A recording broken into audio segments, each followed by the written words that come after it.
time you guys vote red. I would have definitely thought that Wise County would have Republican through and through. But that's just news to me.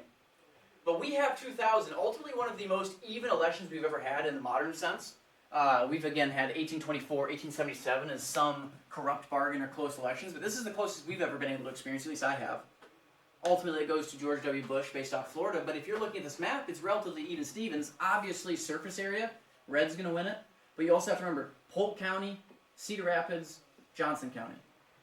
Unfortunately, that dictates most of the at least popular vote in the United States, or in Iowa. Now, who are our neighbors? Illinois. Yes, we have Minnesota, Nebraska, Illinois, Missouri, South Dakota, Minnesota, Nebraska, Missouri, Mizzou. Those are our neighbors. Now, what's beautiful about Iowa, on top of our 99 counties, or at least our diversified democracy, if you want to call it that, we are a miniaturized version or a condensed version of the United States. The reason why we're a relatively popular state to look at when it's going to national elections, there's two reasons. The first reason, who here is taking a psychology class? No. Anybody? Of course you have, Luis. It's one of the greatest classes you've probably ever taken. In psychology, essentially under the field of behaviorism, one study that's done is there's this study of a Bobo's doll. Essentially they're trying to make a kid be violent by showing an adult beat up this punch dummy doll, bounces up, stands back up, adult punches it, yells at it. All of a sudden the kid starts doing the exact same thing, even though he never has to be told this. Really, really fancy experiment that just proves monkey see, monkey do.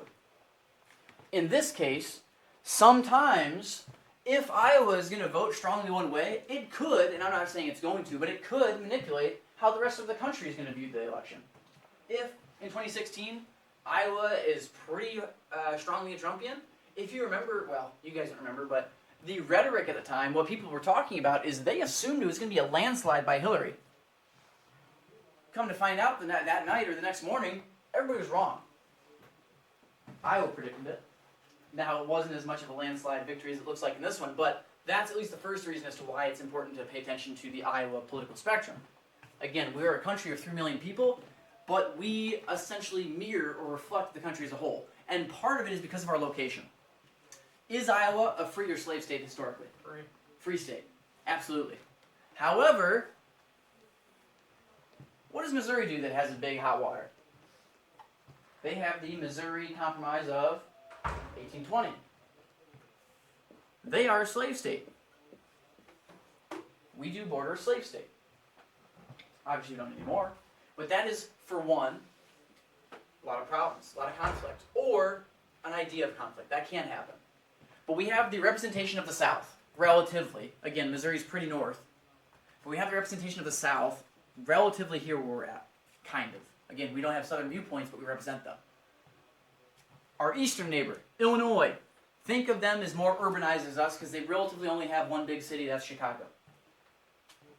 We get a lot of their border ruffians to come over to the United States, to Iowa, specifically the University of Iowa, and that really pisses me off because I can tell that they're bad drivers and I don't even have to look at their license plates.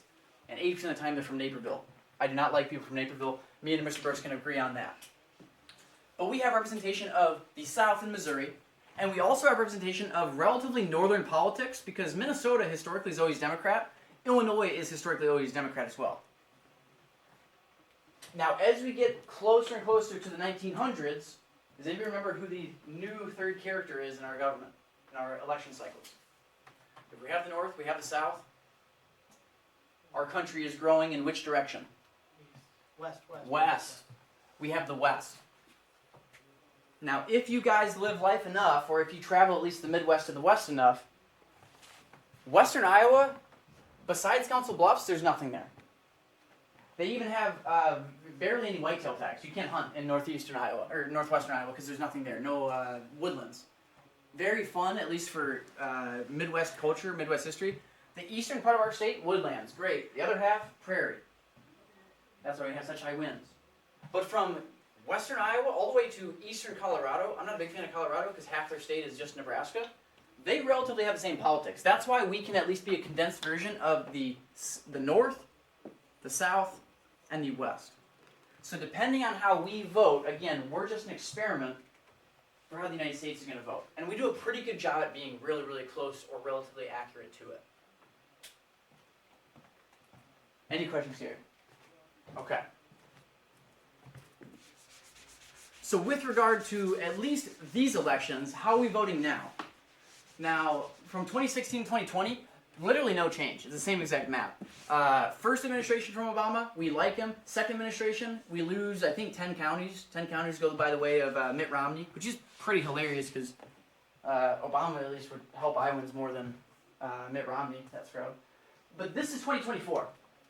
2024, again, we have 6 representative votes, electoral votes. 2 Senate, 4 district, at least 4 House of Representatives.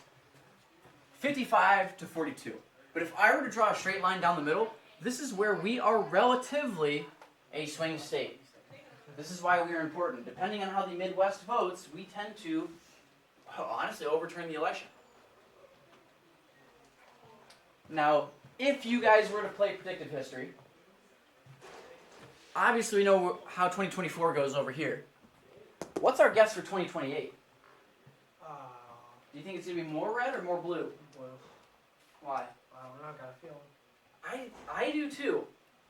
I do too. Because if you at least look at 2008 to 2016 in 8 years, not to say it's a complete flip over, you have Polk County, you have Johnson County, those are going to always vote blue, no matter what. Stupid.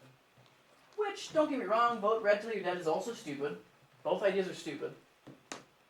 Vote for who you think has the better ideas. Unfortunately, we just have groupthink behavior, back to psychology.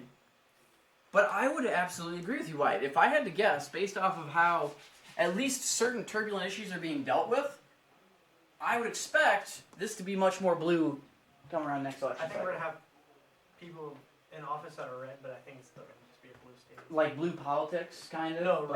red politics, blue state. Gotcha, yes, yeah.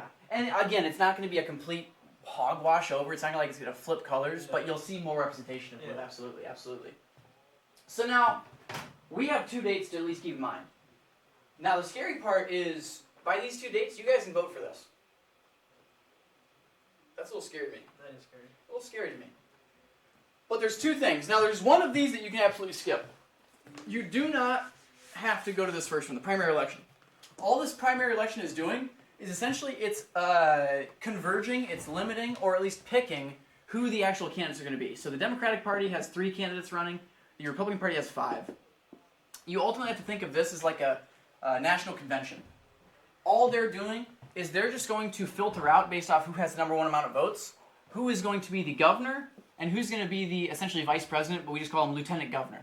Who's going to be that on the blue ticket, and then who's going to be that on the red ticket. That's all we're figuring out in this first election. Now, granted, if you have really, really strong wherewithal or really, really strong care of who that is, go to that first one. I don't have that. I don't care relatively who's going to be up there. But if I were to tell you to at least focus on something, this general election right here, that's what's going to matter. Not only are we picking a governor, we're picking a senator, we're picking 2 House of Representatives. And on top of that, we're also rotating through our own Congress, our Iowa Congress. So right up here we have governor, lieutenant governor position open, U.S. Senator seat. Joni Ernst is not seeking re-election. However, Chuck Grassley, 90-year-old guy, he's still going, still kicking it. Way to go, Chuck. Good for him. Then we also have Attorney General. I don't know if the Attorney General is going to be up for re-election. I don't remember that one, but that's just the lawyer representative of the state. We do have our auditor position open, because Rob Sand, he's done that job twice. I think he did it pretty well, but he's now running for governor, which is why he's leaving that spot. Secretary of State, Treasurer, Secretary of Agriculture, they're not open, but this is where it gets fun, in my opinion. 2 of our House seats are open, not all 4. But then of our Iowa Congress, again, not federal Congress, U.S. Congress, our Congress, Iowa Congress, it's bicameral, meaning 2 bodies, Senate and House. We have 50 Senate members, and we have 100 House seats. Half of these Senate positions are open. They rotate every 4 years. The House rotates every 2 years. What is a nice idea that our government does, this Iowa state government, or the state of Iowa government, is only half those Senate seats are open. Every other. So every 2 years, half of our Senate rotates out to offer a little more stability, so it's not a complete refresh. That's the one big problem when you get all these new voting ideas, especially as we looked at the experiment earlier. from Gael to Surge. That's a quick refresh. There can be a lot of problems, a lot of inefficiencies. That's to at least mitigate that. And then we also have county offices, but more importantly, those local elections. We're not going to focus too much on those yet. Again, once we get past state politics, we're going to focus on that a little bit more. But we got to focus on state first, then we can go to local. Now, for the rest of today, oops, you guys are going to read one page. And you're mainly thinking about, or answering rather, technically one question, but it's 3. Do me a favor and spread that out between yourselves. Now, when it comes to Iowa, I understand we don't have the coolest of histories. What we do have is honest work, in my opinion. But what I want you guys to do is, somewhere on this page, I want you to write down 3 things. Again, you're solving one problem. But I want you, after reading this, try to give a gist, 1 to 2 sentences, maybe 1 sentence. What is our past as a country? What is Iowa's history? More importantly, what are our traditions? What's our mythology? Tomorrow we're going to look at Iowan stereotypes. We're going to look at Iowan stereotypes, whether they're true, whether they're false, whether they're in between. Because technically this is sourced by Britannica, the dumb Brits. This is relatively what they think of us, at least educationally speaking. But I'm going to try to at least find some stereotypes that Europe thinks of us. On top of that, of Iowans. But 1 to 2 sentences of what is our past as a state. Then once we have the past, I want you to think about what are we doing right now? What's going on? How are we doing as a state? Are things well in the present situation? Are things not well? Could they get better? How could they get better? A sentence there. We're doing well? I don't know. But ultimately, whatever you put in those 2 boxes, this is where it's going to lead us. You're going to take at least a guess. Where are we going as a state? If you are to add this equation, if we're going to make mathematical social science, if you have the past, and if you can merge that with what's going on currently, well, ultimately you should be able to guess what's going to happen in the future. This is hopefully